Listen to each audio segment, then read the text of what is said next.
ये कहानी है जग्गी पकौड़े वाले की। जग्गी की पत्नी सीमा और जग्गी दोनों मिलकर पकौड़े बेचा करते हैं। जग्गी के पकौड़े लोगों के बीच काफी प्रसिद्ध हैं। जो एक बार उसकी दुकान में आता है वो बार बार आना चाहता है। पकौड़े खा लो, पकौड़े, गर्मा गर्म पकौड़े, प्याज के पकौड़े, आलू के पकौड़े, मिर्ची के पकौड़े। एक बार खाओगे बार बार आओगे। राजू और उसके दोस्त दिनकर को आज पकौड़े खाने का मन हुआ तो वे नुक्कड़ के पकौड़ों की सबसे फेमस दुकान यानी जग्गी पकौड़े वाले की दुकान की ओर बढ़ चले। आज सही समय पर निकले हम दोनों, नहीं तो जब तक जग्गी की दुकान पर पहुंचते थे उसकी दुकान के सारे पकौड़े खत्म हो जाते थे। आज तो जमकर पकौड़े खाऊंगा। जग्गी के मिर्च वाले पकौड़े तो इतने स्वादिष्ट होते हैं भाई कि क्या बताऊं यार। एक बार मेरी बीवी मुझसे नाराज चल रही थी, उस रोज मैं उसके लिए जग्गी के पकौड़े ले आया। अरे राजू भाई क्या बताऊं, एक वो दिन है और आज का दिन है। मेरी बीवी मेरे से ऊंची आवाज में बात तक नहीं करती, नाराज होना तो छोड़ ही दो। राजू और दिनकर बातें करते हुए जग्गी की दुकान के बिल्कुल नजदीक पहुंच गए थे। तभी उन्हें दूर से जग्गी की दुकान पर भारी भीड़ दिखाई दी। अरे दिनकर भाई, कहीं आज भी हम लोग लेट तो नहीं हो गए? देख रहे हो जग्गी की दुकान के बाहर लोगों की भीड़। दिनकर दुकान की ओर देखता है लेकिन एक बात उसे अजीब सी लगती है। उसने देखा कि दुकान के बाहर जितने लोग थे लगभग सभी के हाथ में डंडे थे, कुछ ने पत्थर भी उठा रखे थे। अरे राजू भाई, भीड़ तो दिख रही है लेकिन भीड़ में लोगों ने डंडे और पत्थर क्यों उठा रखे हैं? कहीं कोई गड़बड़ है क्या? उन्हें कुछ समझ आता उससे पहले लोगों के जोर जोर से चिल्लाने की आवाज आने लगी और सभी गुस्से में कह रहे थे, मारो मारो मारो इसे, छोड़ना नहीं है, मार इसका, मार। उसके बाद दिनकर और राजू ने देखा कि वहाँ खड़ी भीड़ जग्गी को दुकान से खींचकर बाहर निकाल रही है। बाहर निकल, बाहर निकल, निकल। आज हम तुम्हें तुम्हारी हरकतों की वो सजा देंगे कि तू जिंदगी भर याद रखेगा। ये कहकर भीड़ में खड़े एक आदमी ने डंडे का जोर का प्रहार जग्गी पर किया। जग्गी दर्द से कराहने लगा। उसके बाद तो कई लोग डंडे से उसे मारने लगे। उसके सिर से खून निकलने लगा। वो लोगों के आगे हाथ जोड़कर माफी मांगने लगा। छोड़ दीजिए मुझे। तुम्हें छोड़ दूं? हैं? तुम्हारे जैसे बेशर्म पकौड़े वाले को छोड़ना मतलब तुम्हें गलत काम करने की छूट देना। ये कहकर भीड़ में से ही एक आदमी ने अपने हाथ में लिया पत्थर उठाया और उसकी ओर तान दिया। ये देखकर जग्गी दुकान से निकलकर तेजी से भागने लगा। ये लोग तो मेरी जान ही ले लेंगे, मुझे किसी भी तरह यहाँ से निकलना होगा। जग्गी आगे आगे भाग रहा था और गुस्साई भीड़ उसके पीछे। राजू और दिनकर को अभी भी समझ नहीं आ रहा था कि आखिर ऐसा क्या हो गया कि लोग जग्गी के पीछे पड़े हैं। लोग उसे बेशर्म पकौड़े वाला क्यों कह रहे हैं? लोगों के इस तरह जग्गी पर भड़कने का कारण समझने के लिए कुछ समय पीछे जाना पड़ेगा। 410, 430, 490, 500, आज की कमाई 500। अगर इसी तरह कमाई होती रही तो तेरे लिए चांदी की पायल बनवा दूंगा। अजी मुझे पायल वायल नहीं चाहिए। क्यों, क्या हुआ? हमेशा तो गहने की रट लगाए रहती है। हाँ गहने मुझे चाहिए लेकिन ईमानदारी के पैसे से।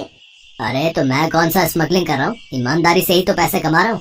देखिए जी, ये आपको भी पता है आप कैसे पैसे कमा रहे हैं। पकौड़ों को बनाने के लिए आप क्या करते हैं? अगर किसी को पता लग गया ना तो फिर बवाल हो जाएगा, कोई आपको छोड़ेगा नहीं। अरे तू चुपचाप रह, फालतू की बड़बड़ मत कर। मुझे जैसे बेचना है पकौड़े मैं वैसे ही बेचूंगा। जग्गी बहुत ही बेशर्म इंसान था। वो पकौड़े तो बेचता था लेकिन बहुत ही गंदे तरीके से। वो पकौड़े के गोलों को पहले अपने गंदे बगल के तले दबाता और फिर पकौड़ियाँ तलता। उसे ये सब करने में बहुत मजा आता था। ये हो गए पकौड़े के गोले तैयार। अब इसे दबाता हूँ अपने गंदे बदबूदार बगल के तले। ये लो, ये दब गया। अब इसे डालता हूँ कढ़ाई में। ये कहकर उसने पकौड़ों को कढ़ाई में डाला। कढ़ाई से निकलने के बाद उसने पकौड़ों की ओर गौर से देखा और मन ही मन मुस्कुराते हुए बोला, ये लो, ये हो गए मेरे असली पकौड़े तैयार। सीमा मुझे और बेसन दे, मुझे पकौड़ों के और गोले बनाने हैं। सीमा अपने पति को हर दिन ये गंदी हरकत करते देखती और उसे टोकती लेकिन वो अपनी बेशर्मी से बाज नहीं आता था।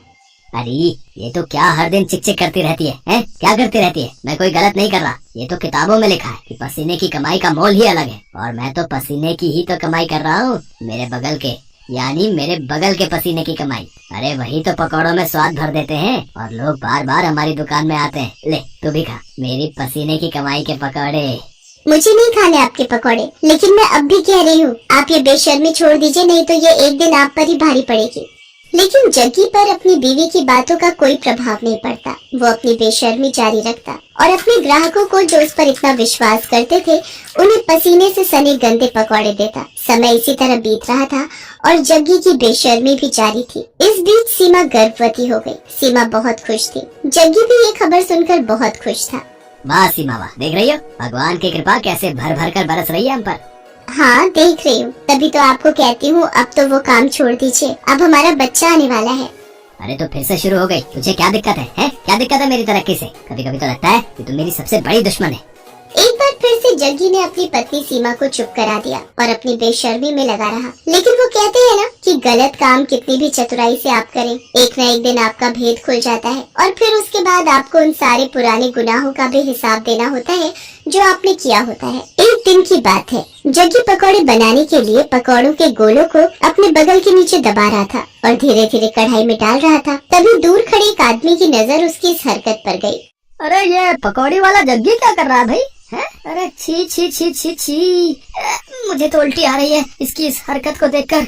उसने चुपके से जग्गी का वीडियो बना लिया और फिर उसकी दुकान पर गया।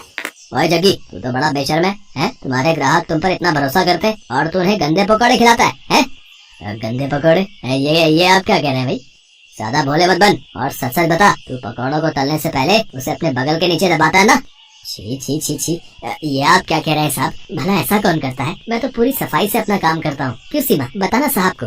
सीमा ने जग्गी की बात का कोई जवाब नहीं दिया, बस अपना सिर नीचे झुका लिया। वो ग्राहक समझ गया कि जग्गी इस तरह उसकी बातों को नहीं मानेगा। उसने जो वीडियो बनाया था वो वीडियो उसने लोगों को भेजना शुरू कर दिया। जिसने भी उस वीडियो को देखा उसे उबकाई आने लगी।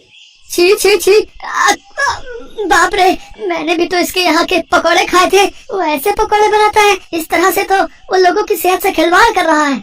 वो वीडियो 1 से 10, 10 से 100 और 100 से फिर लाखों लोगों तक पहुंचकर वायरल हो गया। उस वीडियो को देखकर सभी को बहुत गुस्सा आया और गुस्से में वे सभी जग्गी की दुकान पर डंडे और ईंट पत्थर लेकर पहुंच गए।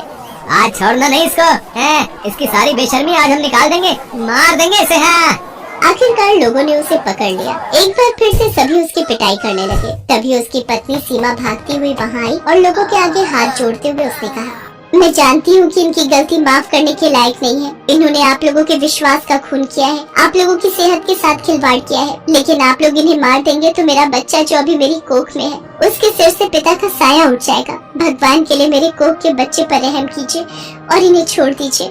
एक गर्भवती औरत की गिड़गिड़ाहट को सुनकर लोगों का दिल पसीज गया और उन्होंने इस वादे के साथ जग्गी की जान बख्शी कि अबे कान खोल के सुन लो, हम तुम्हें छोड़ तो रहे, लेकिन अब कभी इस तरह और इस जगह पकौड़े ये नहीं बेचेगा, इसे ये जगह छोड़नी होगी।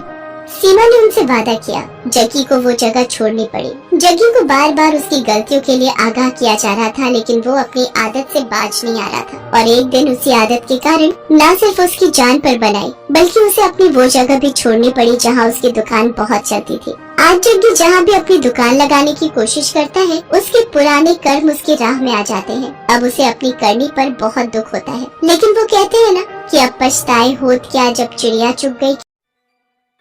तो आ गए हो तो चैनल को सब्सक्राइब कर लेना।